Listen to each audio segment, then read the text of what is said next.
In the Knesset, which is essentially the Congress, uh, an exchange took place. I'm going to let you hear the exchange so that you don't think that I have somehow inflated what happened, that I'm engaging in some kind of hyperbole. I don't want you to think that.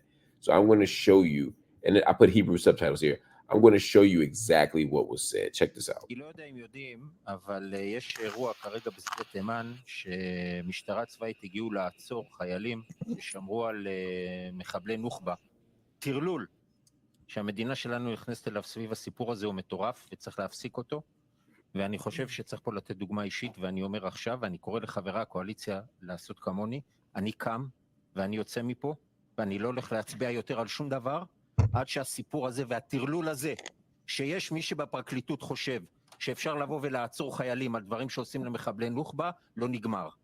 להמשיך כרגיל. להכניס מקל לרקטום של בן אדם, זה לגיטימי? כן, אם הוא נוח'בה, הכל לגיטימי לעשות לו. אוקיי. הכל.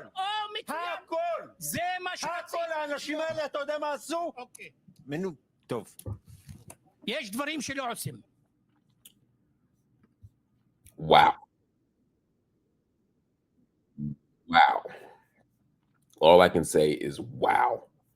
When he asked if it was okay to literally stick a stick in someone's rectum, that seemed like a pretty easy interview moment. You just say no. He's a game. He literally asked a member of the Knesset, or a member of the Knesset literally argued for Israeli soldiers' right to rape Palestinians and sodomize them with a stick. I wish I could tell you that this was exceptional. I wish I could tell you that this was so rare and extremist that it doesn't merit kind of any kind of analysis. But the fact is, this is a debate that's actually happening inside of the Israeli government. 10 Israeli soldiers were detained after they were accused of gang raping a Palestinian. And security minister Itamar Ben-Gvir, a right-wing extremist and convicted person who's been convicted for all kinds of crimes, called the suspected, I shouldn't say all kinds of crimes, let me be accurate, a particular crime, but he is guilty of all kinds of crimes. Anyway, Itamar Ben-Gvir called the suspected rapists heroes. Again, he's a security minister, and he is one of the most influential voices in Netanyahu's cabinet. He said that the people who raped Palestinians, who took a stick and sodomized them, while other elected officials, Gvir called them heroes, other elected officials took part in violent protests outside the Tiemann Center,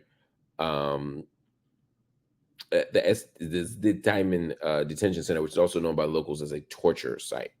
So you have some liberal Zionists out there who are like, hey, this is wrong. There's still liberal Zionists. They still ultimately believe in an apartheid state, an ethno state. So that's not clapped too loud for them. But there is some pushback. But you have a huge swath of the Israeli citizenry, particularly the right wing, who think that Palestinians are not human beings. They believe that Palestinians are entitled or do whatever happens to them. Basically, if you're Palestinian and you get raped, if you're Palestinian and you get assaulted, if you're Palestinian and you get shot by the IOF, that somehow you deserved it.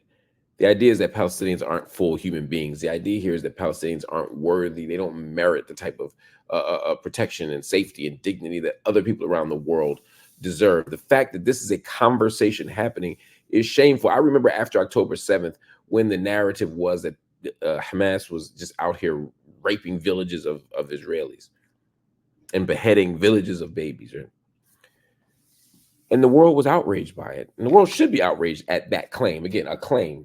All those beheaded babies never seem to show up, and the evidence of mass rapes that never showed up. Again, I'm not saying that no one was assaulted. I'm not saying no one was harmed.